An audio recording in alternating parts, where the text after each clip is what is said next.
爹，人叫我。哎，哥，你可回来了？这还什么都没问呢，就先跪了。这气氛我熟。鲍月楼的事儿你知道吗？知道。谁是东家？我。这不胡闹吗？怎么能做这种事儿？娘，我就是想挣点钱。为了银子，连人都不做了？老爷，你饶他一命吧！啊，举家法来。哎，不用。其实他也是被人骗了。对，死者本来就不聪明，肯定是被骗的。娘，您平时不是说我挺聪明的吗？这会儿就闭嘴吧。不论是否被骗，既然犯了错，就要受罚。这顿打，他逃不了。其实我已经打过了。对，范闲他已经打过了。你们见过？啊，见了，上回差点把我打死。为何不跟我说？我哥说跟谁都别说，就让我在屋里待着。这些天不出门，是因为范闲？啊，那岂不是早就回过京都？确实回过。到底怎么回事？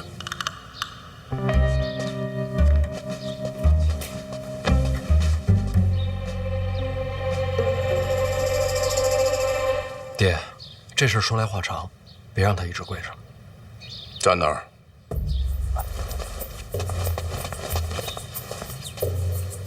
说到底啊，这件事儿还是老二给我挖的坑。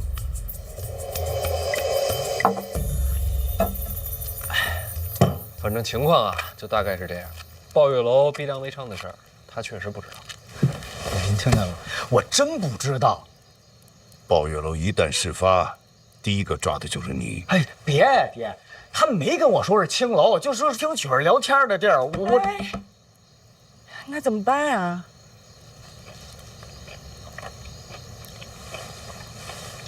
其实这事儿啊，只要我妥协服软，就能过去。那不可能。你娘这么相信我？什么时候见你服过软呀？死者这事儿你有安排了？短时间之内，鲍月楼要想跟他撇清关系，不太现实。现在要想保他，就只能离开京都。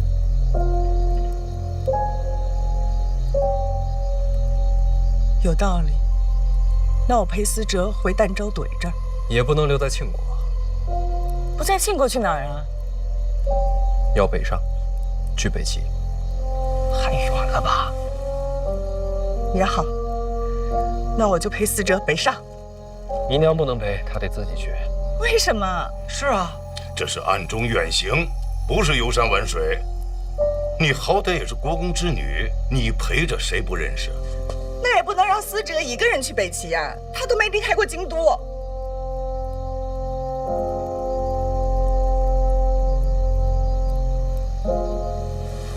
范思哲，你害怕吗？有点。我知道，这对你来说很难。突然之间就要离家远行，从锦衣玉食变成无依无靠、前途未卜。你别说了，越说我越害怕。但这对你来说也是机会。这哪算机会呀？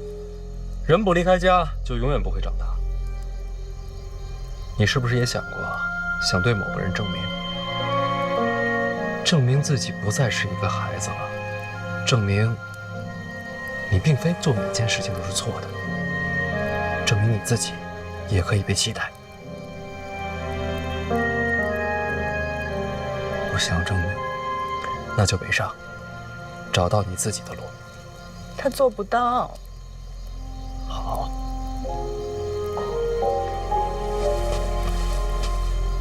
大声一点。好，我听不见，我能做到。错误是我犯的，我就承担后果。爷，我愿意去北齐。可你明明在害怕呀。娘，我是害怕呀，可是我也不能总在您的身后啊。我已经长大了。何时出发？今晚。这么快？快点好，娘，我怕再过2天我变卦了。哥，北齐是不是特冷啊？有点冷。好，那我多拿几件厚衣服啊，我怕一会儿来不及了。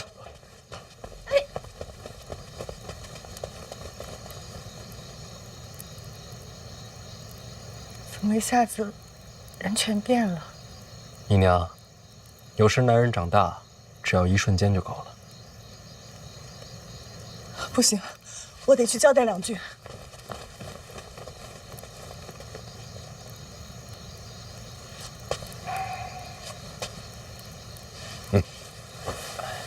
还真有些突然。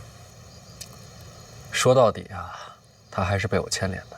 你刚才说的没错。什么？男人长大只要一瞬间就够了。命运嘛，总是突如其来。这小子没让我失望，不愧是我儿子。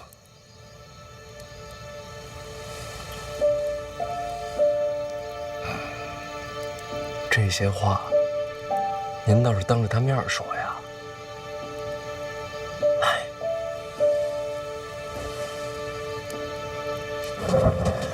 天冷了就记得加衣服，每天吃饭别马虎了。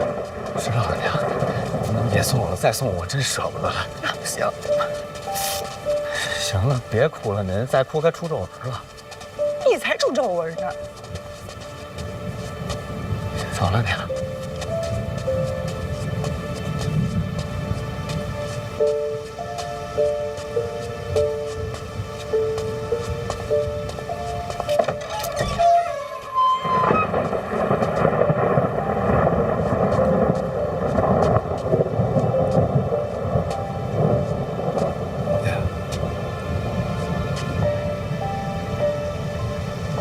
范闲刚才说，有些话该当你面讲。马车备好了。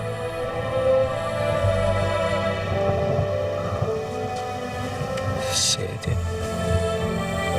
还有，你没让我失望。范思哲，不愧是我儿子。一路小心，我跟你娘等你回家。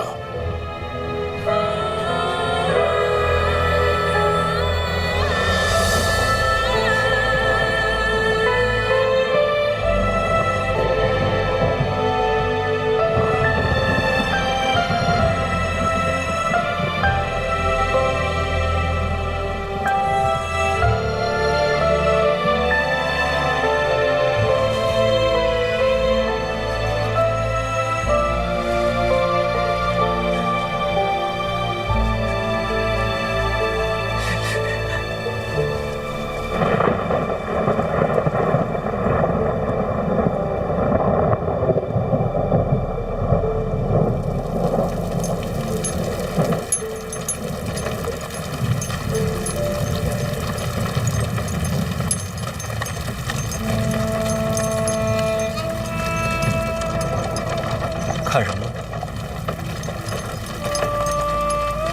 看雨。我从小就在京都长大，什么样的雨都见过，早就看腻了。可是今儿这雨，怎么有点舍不得呢？你就当是京都为了给你送别，感动的都哭了。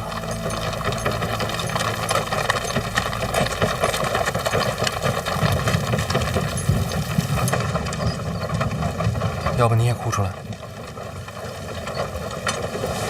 我不哭，我现在是大人了，大人都不哭。大人也会哭，有的时候长大了，想哭的时候更多。哥，那你陪我一块儿哭吧。北上的又不是我哭什么？你就一句好话都不会说。什么？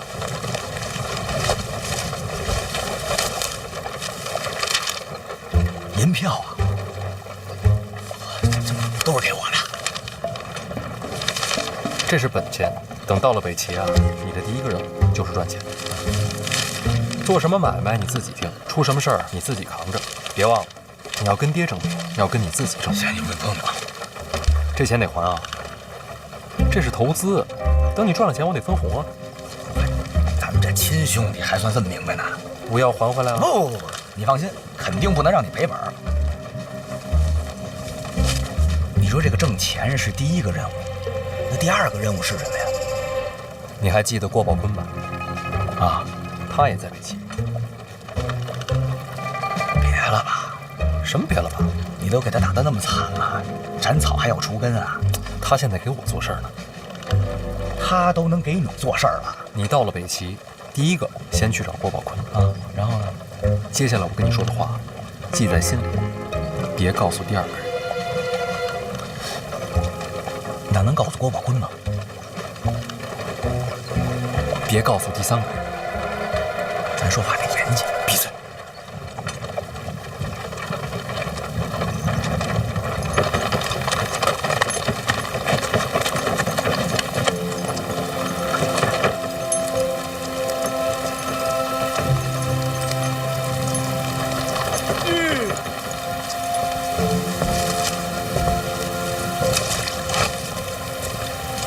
辛苦各位兄弟，题词严重了。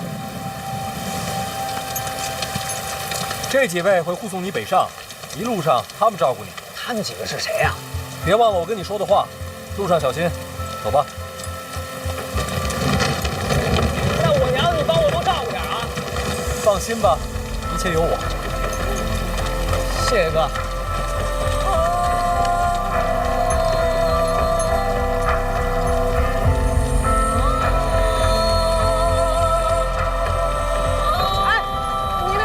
记着啊，放心吧，亏不了。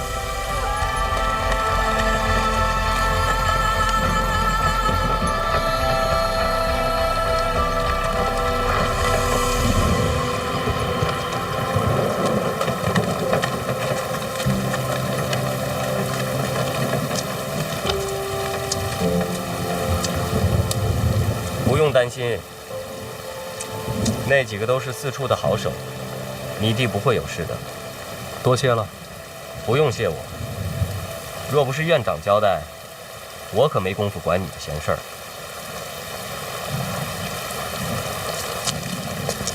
哎，明天我到一处上任，要不要来看一眼？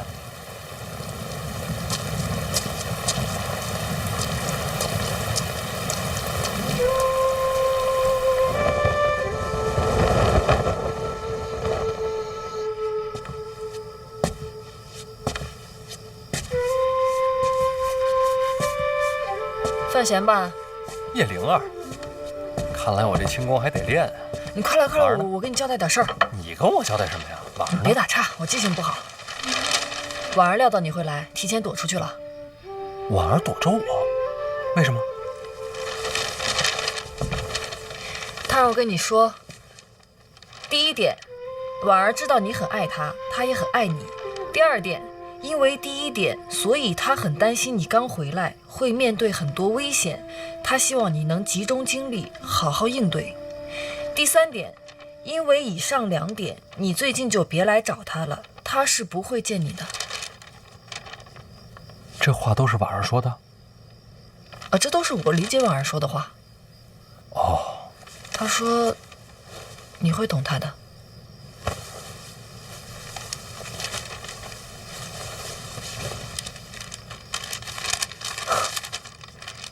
哦，还有一点啊。什么来着？哦，她说她一直都在。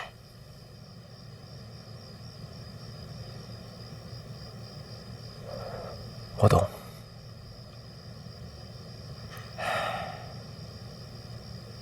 哦，那麻烦你也帮我转达两句呗。哦，行，你说吧。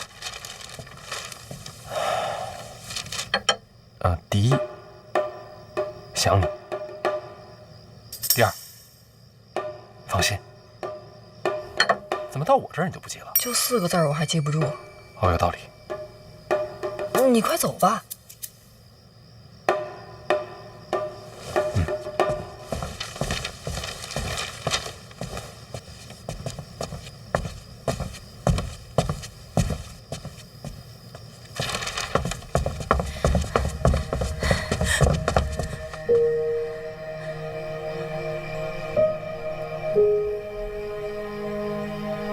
真搞不懂你，想见就见呗，干嘛把自己弄得可怜兮兮的？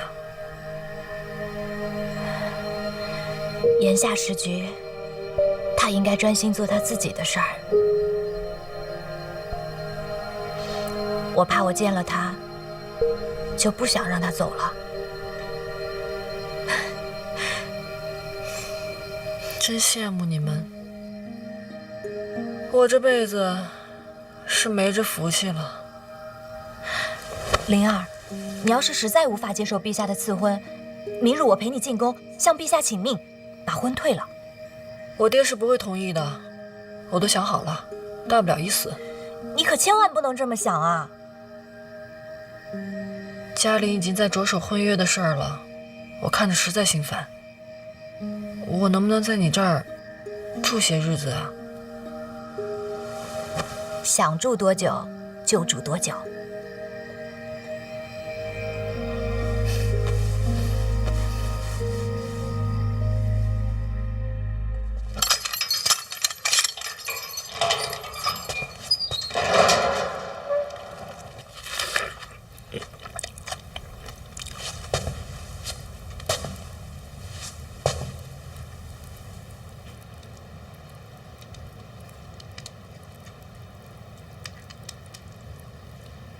爹，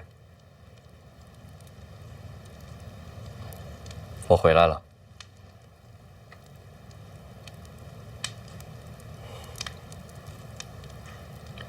你是关哪间？我没事儿了，是来接您回家的。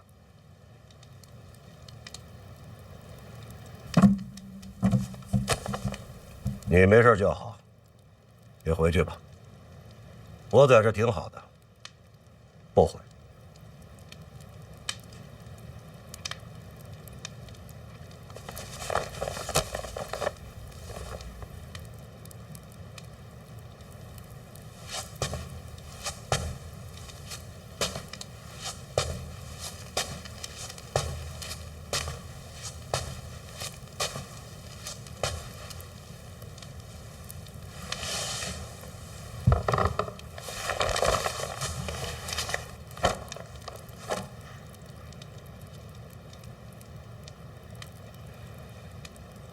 你有没有想过，帮范闲假死是什么后果？范闲进宫了，欺君之罪他一人扛。你还知道欺君之罪啊？这4个字，往往连带着满门覆灭、血流成河。我为什么待在这里面？真的是做个样子吗？我是准备把命给你赔上。我盘算过了，最多我死不牵扯家里。你盘算过了？庆国律法、陛下天威，都是你判断出来的？若有差池，我一人顶罪。你还觉得自己了不起？命说不要就不要，死了一了百了。我也是不得已而为之。怎么就不得已让你如此不计后果？此事涉及皇子谋逆，那你就回京再说呀。事关庆国，我不该坐等。这么说，你还是为了庆国？我所行之事，皆是如此。为了庆国，不惜欺君。庆国高于一切。那陛下呢？陛下当然身系天下，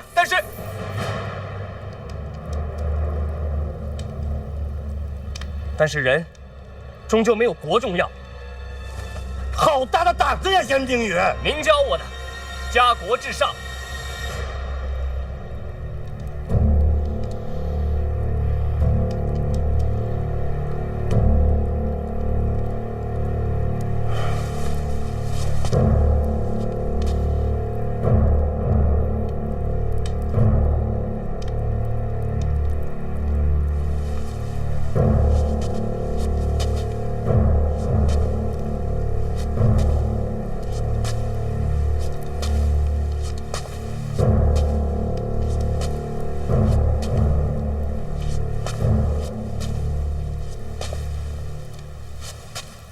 总算你还知道，看有没有人才说这种话。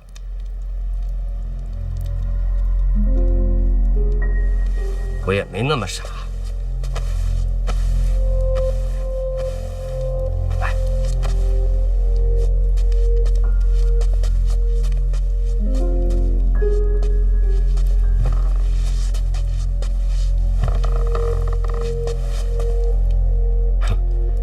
我看乃说，你为什么要帮他？我不是帮他，是为庆国。但你也在配合他。是，他这人虽行事荒唐，但也算是有些胆色。这么说，你愿意辅佐他？为什么要辅佐他？监察院未来，或许是他接班。陈院长无可替代。唉，我们老喽。陈院长想退，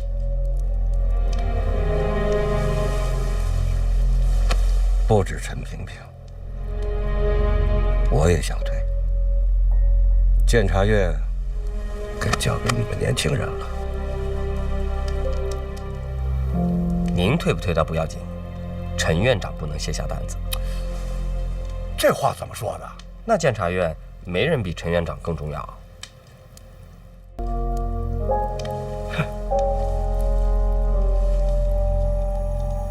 你知不知道，你去北齐，其实早就在陈萍萍的谋划之中了。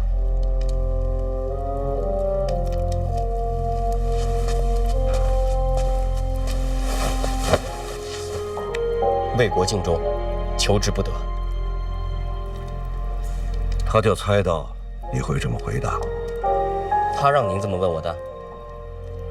他还有一句：是不是他的任何命令你都接受？当然。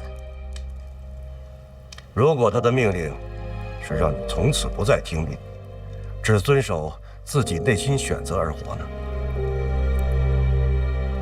什么意思？哎，来扶我一把。你没事多接触接触范闲。是有差事吗？交朋友。交朋友也算差事？让你学学他。情感和律法有时候需要平衡，这一点你不如他。这怎么平衡啊？这是两码事儿。就像你把沈仲妹妹带回京都，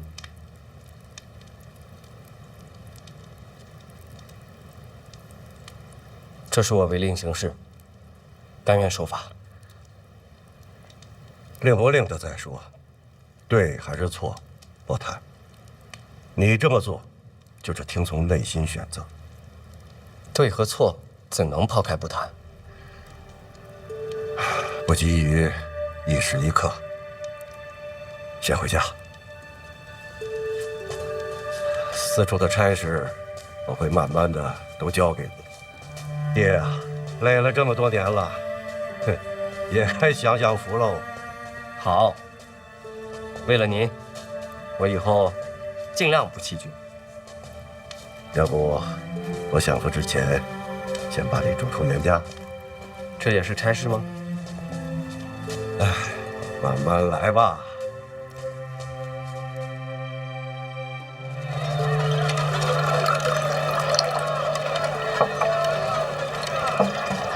严大人，来，还真来了。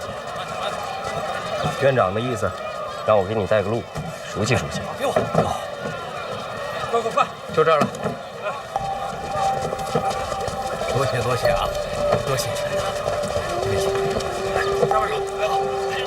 哟，这么热闹啊！医术嘛，与京都百官都有往来行动。诸葛死后，越发荒唐。这个搬进去吧。前点啊。哎，放那边，放那边。往里走啊，放。进来看看。你自己去吧，我懒得看。有好戏看，保证热闹。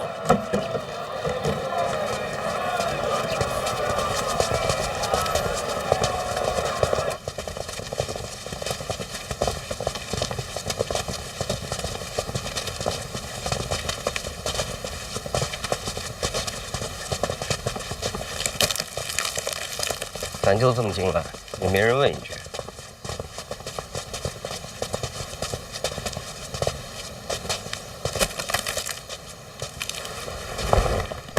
云梦鱼，认识，南方大湖特有的鱼种，出了名的鲜美。南方，挺远吧？是，那这些冰块呢？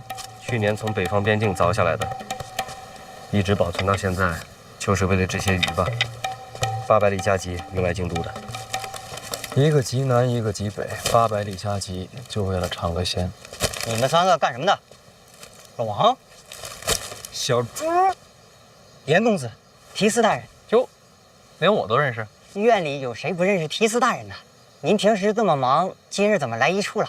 小朱啊，哎，院长发话了，小范大人以提司之职暂理一处诸般事宜。哎呦，那是天大的喜事啊！小人这就去禀报。哎，我问你，小猪是吧？哎，这人梦鱼是谁送的？这小人刚办差回来，不太清楚。行，那我进去问问别人。哎，对，小人还是去禀报一声，让大伙出来迎接你啊。不用，我自己进去看。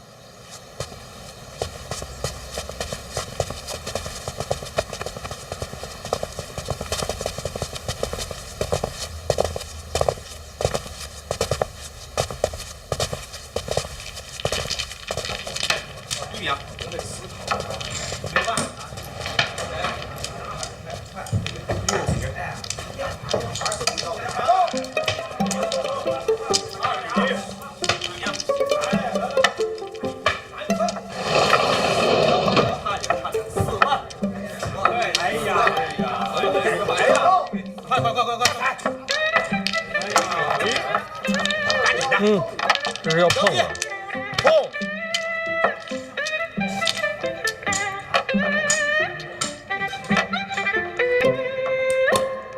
都认识我吗？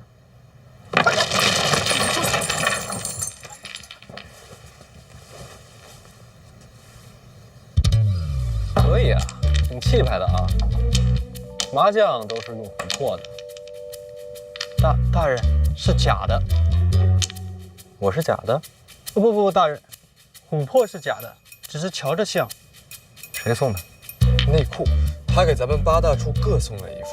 大人，咱平时有公务的时候呀，那是绝对不玩。只是近来确实无事，请大人恕罪。外边那些鱼呢？谁送的？什么鱼啊？云梦鱼，就800里加急那个。这小人倒是不太清楚。这是谁管事？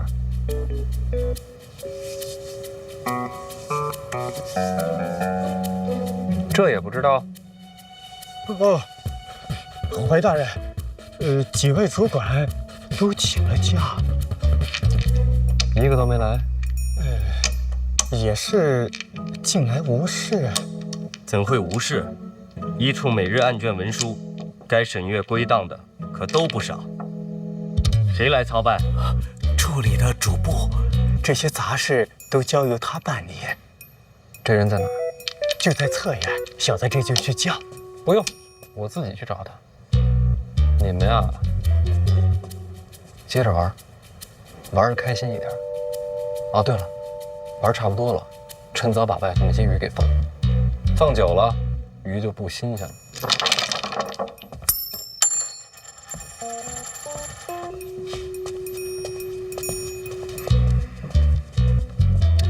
别动，打算接着玩啊？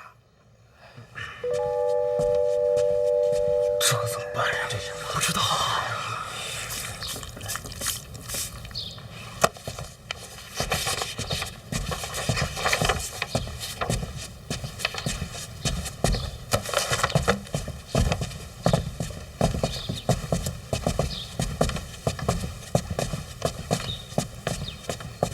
有人吗？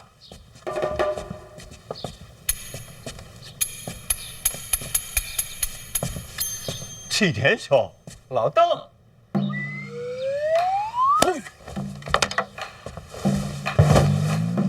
监察院主簿邓子越见过大人。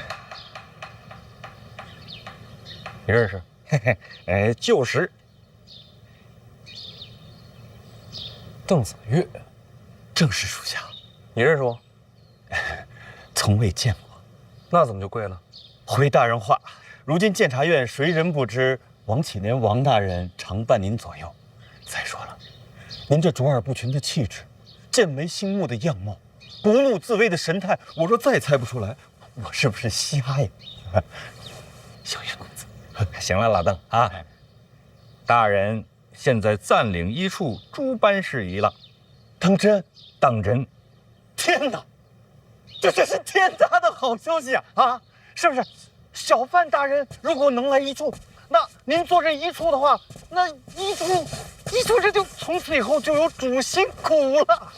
我真是感觉，如久旱逢甘霖，他乡遇故知。行了行了，全是套话，随你是吧？就是。邓子越，站着说话。老邓，起来。那谢过小范大人跟其他大人那不一样啊。我问你啊，外面那些云梦鱼是谁送的？啊？别告诉我你也不知道。说。回大人，是检书司和兵部联名送的。一筐鱼还能牵扯到兵部？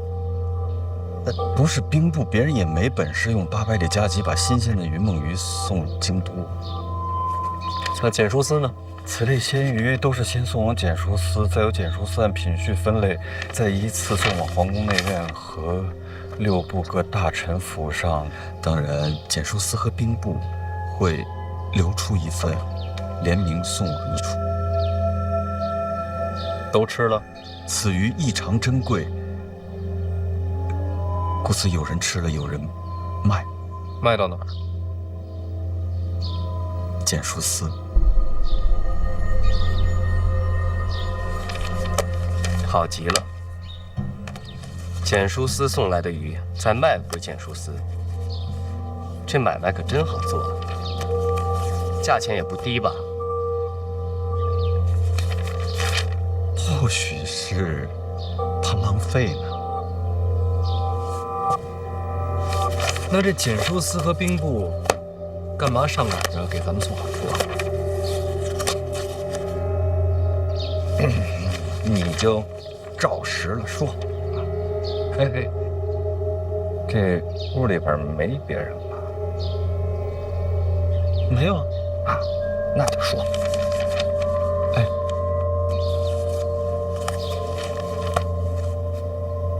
回大人话，其实不光是检书司，其他6部都有礼相送。人缘这么好？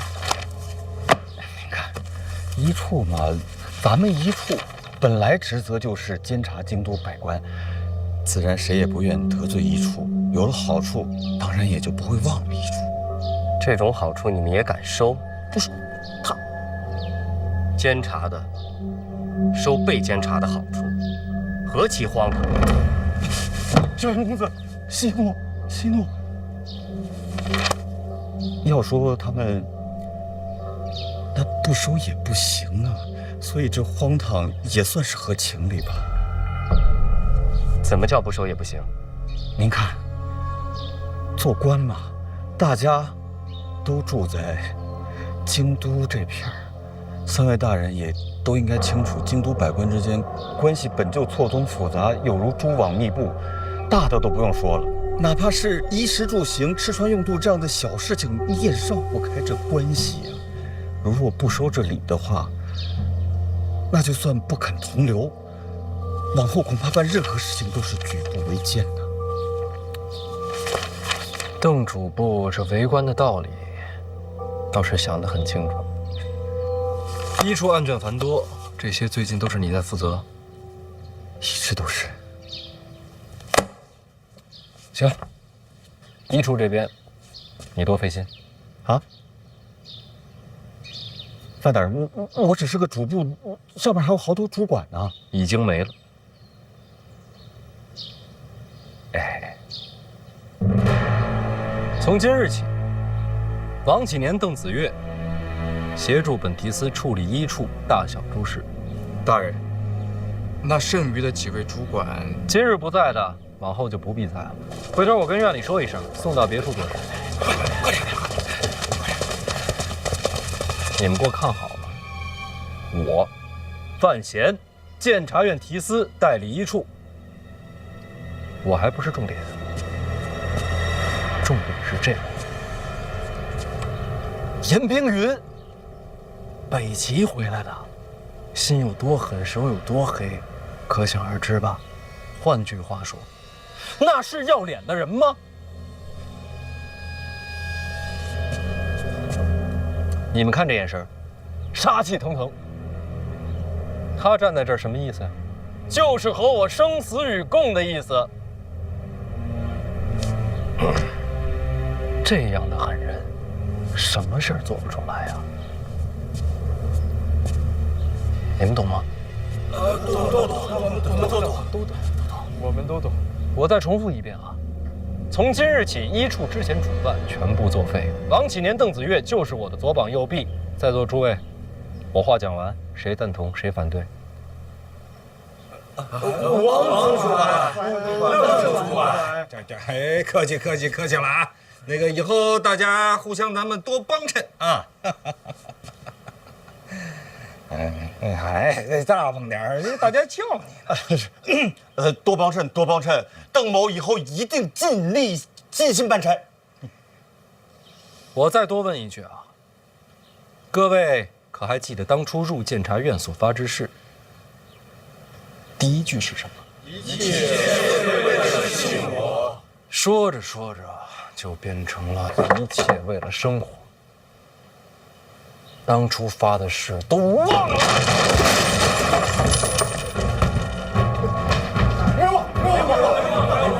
一处是做什么的？监察院是做什么的？求吏治清明，保百姓安宁。你们当初的初衷都他妈喂了狗了！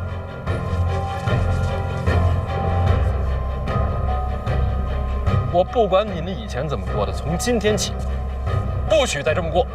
所有的礼不许收。我知道你想说什么，不收礼在京都会很难，是吧？人活着哪有不难的？你们出去上街上看看，看看那些百姓，他们都没说难，你们有脸吗？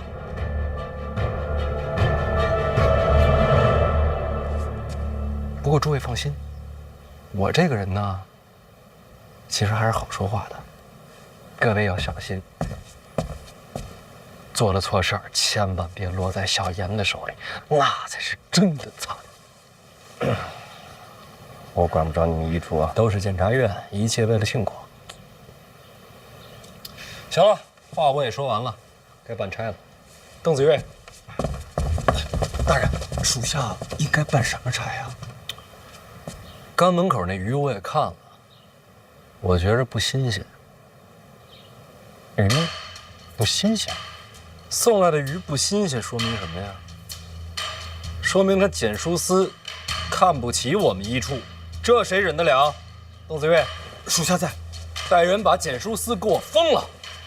大人，恳请大人知道，检书司的戴公公那可是书贵妃面前的红人呐。我知道，老二他娘嘛，喜欢读书，我见过。那大人是不是再斟酌斟酌？怕什么？听我的，该封就封。就算要封的话，以何罪名呢？一处这么多案卷，检书司就一点过错没有。那要这么说的话，自然是有。那还等什么？带人去封。大人，我本来就是初来乍到，根本就难以服众，而且我这个职位我压不住简书司啊。那要不辛苦小严公子带队一趟？一处差事与我何干？都是监察院为国效命。那就有劳小严大人了。我带队去封简书司，那你干嘛去啊？请人啊，戏台都搭好了，总得有个看戏的吧？请谁啊？大罗金仙。范闲来了。慢点，慢点，别摔着。哟，快监也回来了。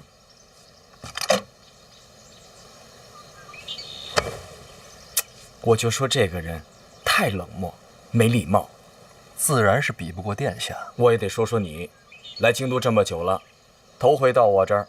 是，确实是我不对。这不，亲自登门，赔礼道歉。这是什么呀？云梦鱼听说过吗？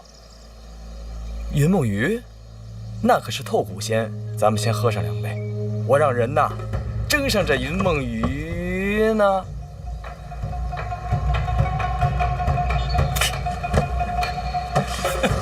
全程炒变了，梅雨。心领了，千里送桶水，礼重情更重，是吗？送你了。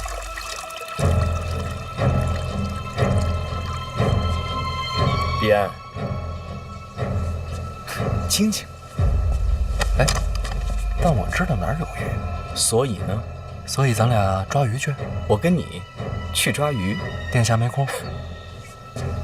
我就说嘛，满京都城里最有趣儿的人就是你了。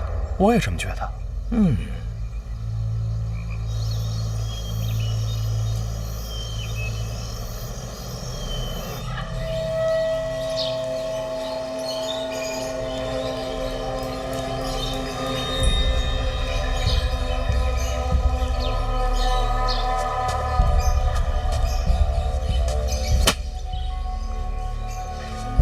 我早就说过，京城里别的衙门可以不管，监察院必须侍奉好喽。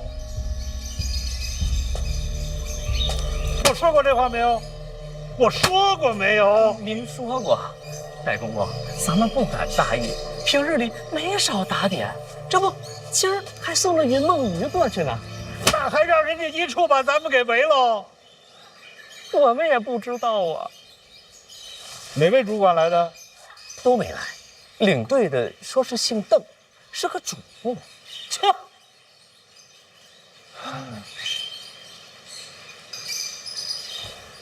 起来吧！哎，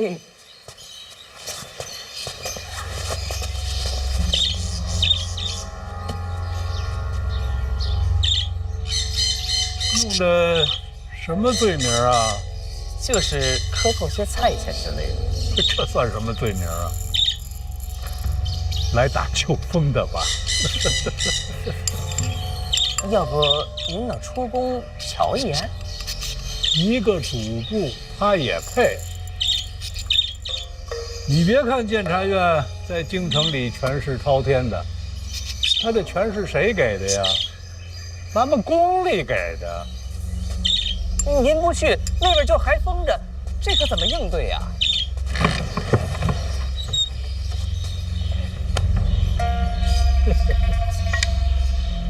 爱封多久封多久。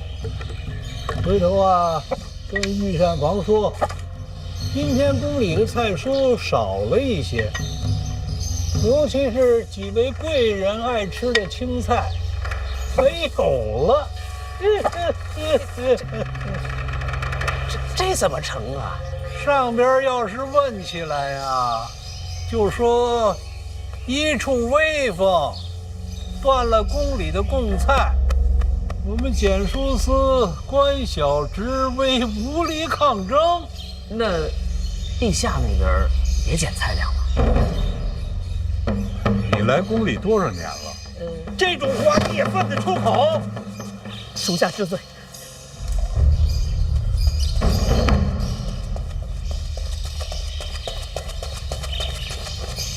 禀戴公公，又什么事儿啊？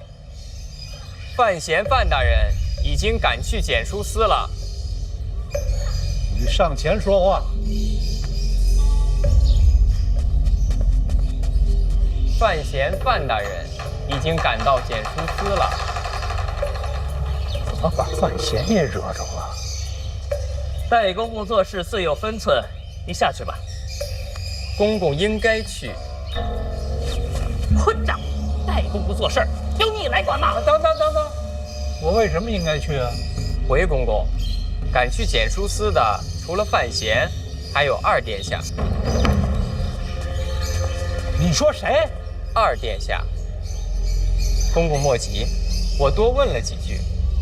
二殿下虽然到了，却只是旁观，并未有怒容，应该不是大事。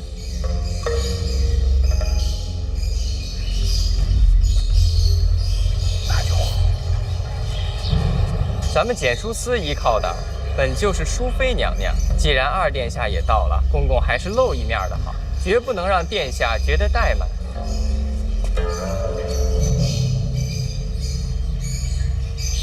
你说的有道理，我得去。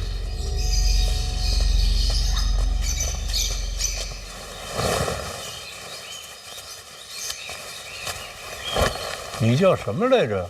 回公公，小的红烛，刚入宫的，在宫里有几年了。行，有个伶俐劲儿。你们都学着点儿。是。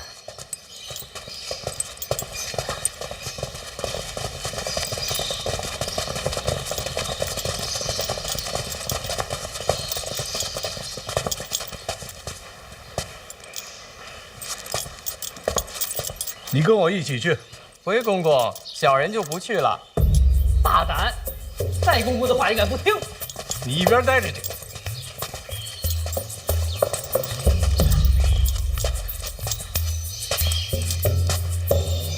为何抗命？宫里得有人守着，简书司那边若出差错，也好应对。怎么应对？自然是寻淑妃娘娘求情。你留下。公公放心。你们都别跟着我。啊，是。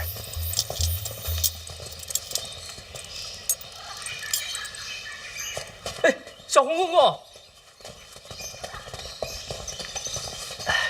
我有个事情想让您帮我拿主意。诸位前辈都在，我也不敢拿主意。您尽管说就是。御膳房那边还要减菜量吗？戴公公人已经赶过去了，或许就有转机。这时候，咱们这些下面做事的，少一份麻烦，便多一条活路。小红公公说的是，都别乱来，咱就一个字儿，等。对，吃饭。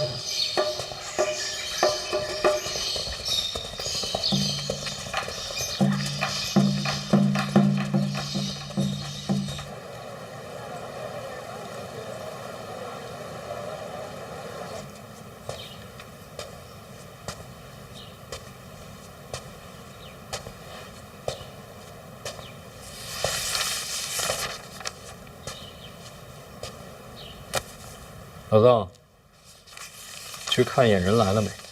是。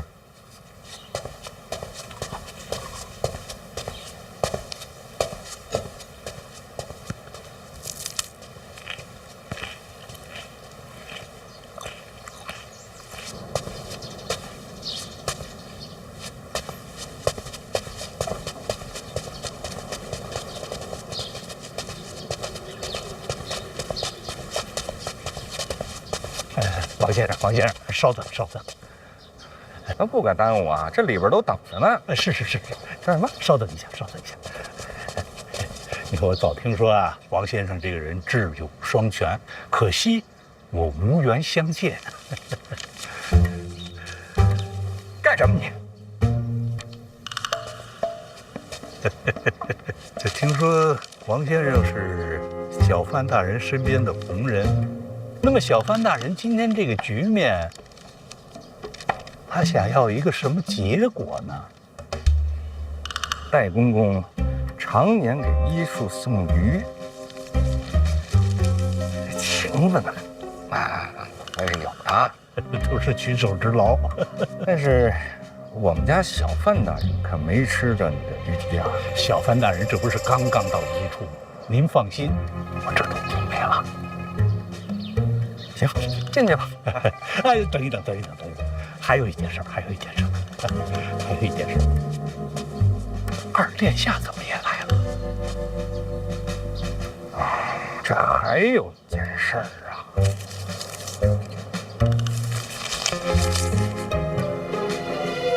二殿下在，这事儿那叫好办了，对吧？毕竟咱们都是在京都为官嘛，做什么事情还是得守规矩的。明白。走。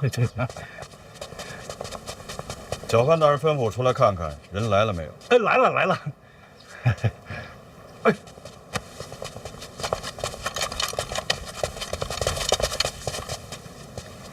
见着有份儿啊！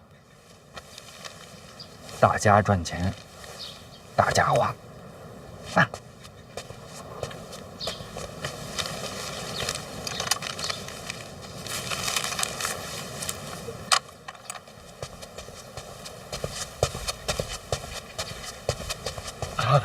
老奴拜见殿下。起来吧。谢殿下。听说你这里有云梦鱼，是，来买2条。殿下开玩笑，回头让人给殿下送府上去。你这办的是官差，可不能不收钱。身为一个皇子，不能假公济私，这道理能明白吧？是，这老奴糊涂了。必安，给银子。不用，我请殿下吃鱼。哎，银子我出。不是这入账。回头我就入账。别回头了，这不有纸有笔吗？现在就记。哎，好。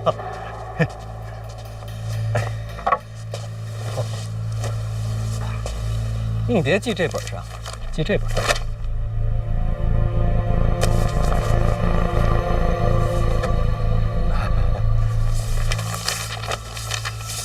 戴公公认不认识老金头啊？谁？老金头，一个卖菜的，欠了不少账。哎呦，这好像是想不起来了。想不起来了。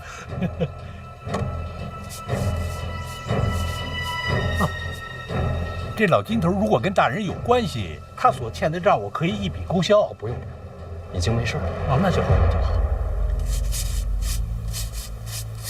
哟，戴公公这字儿不错呀。不敢。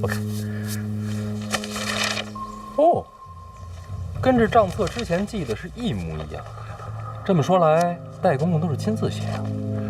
身负皇恩，不敢怠慢。那这账册将来要是查出什么问题，都得问你啊。这个简书司呢，是为宫里办一些杂事儿，账有些细碎。如果大人看不明白的话，我跟您解释。细碎？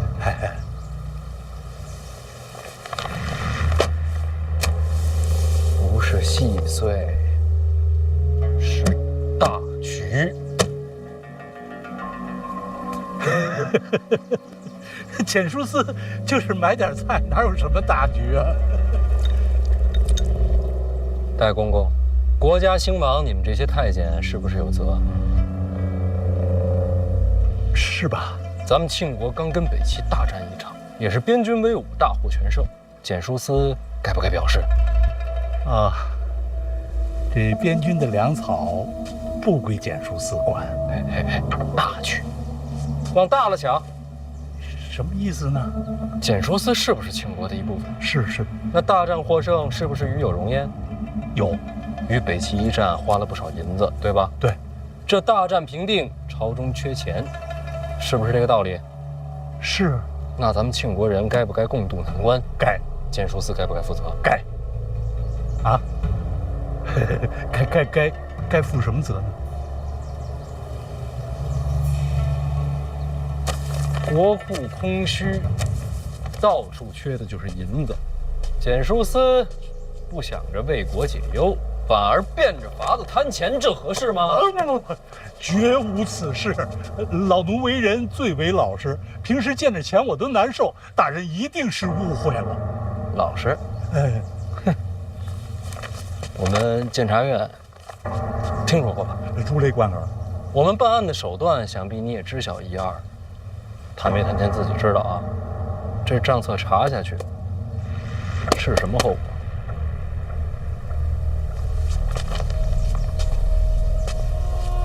都缺钱啊，戴公公。简书司就不能担起责任，有难同当吗？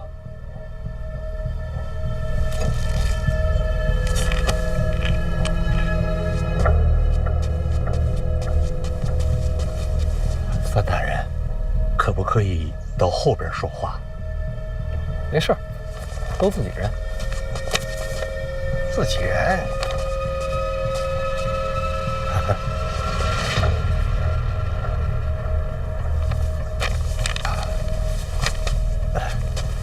关于账目的事儿，这里还有一些补充。如果您不明白，可以回去自己看。喂，1000、2000、3000两。哎呀，3000两，还行吧。那话说回来，咱们简书司每天买菜也不容易。应该的，应该的。大家都是同朝为官，我做人也不能太跋扈，与人为善嘛。是。小范大人真是深谙为官之道。那说起来，简书司问题不大，是我唐突了。不是，应该的，茶也是应该的。误会解释清楚就好。老赵。饿了吧？吃。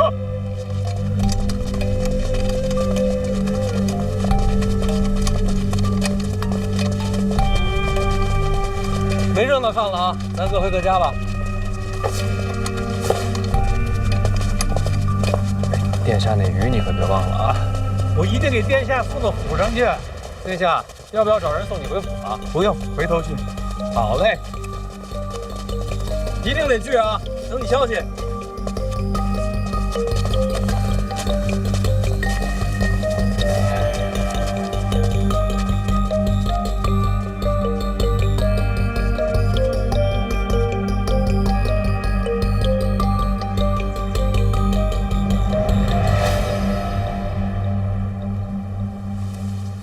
哎，这是欠你半年的水果钱。哎，谢谢你还记得，应该的，应该还，应该还啊！哎，今天水果新鲜，再拿点。好，你挑挑。看这个红线啊，你挑。哎，这个红线，哎，就这些吧。你知道自己在做什么吗？受贿啊！这件事儿，我一定会参与。你一个可不够，多找几个一块参哦。什么乱七八糟的？哎，这里来一个，不吃。切。这弹劾这件事儿，归哪个部门管？除了监察院，就是督察院啊。督察院。御史言官，怎么样？关系好吗？你到底想干什么？我不是说了吗？多找几个人一块参我。辛苦您啊，把这个消息给我散出去。别人布陷阱，都是对政敌，你的好，给自己挖坑。拜托了，被参倒了没人救你。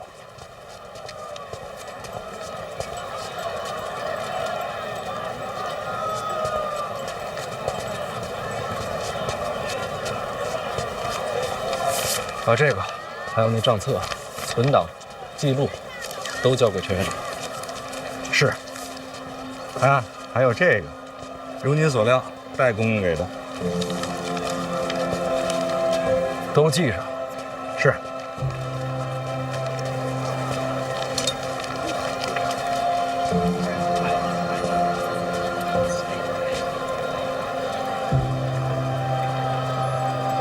那个戴公公根本就不记得老金头，没人记着他。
其实我也没见过几面，不知道为什么，总是忘不掉。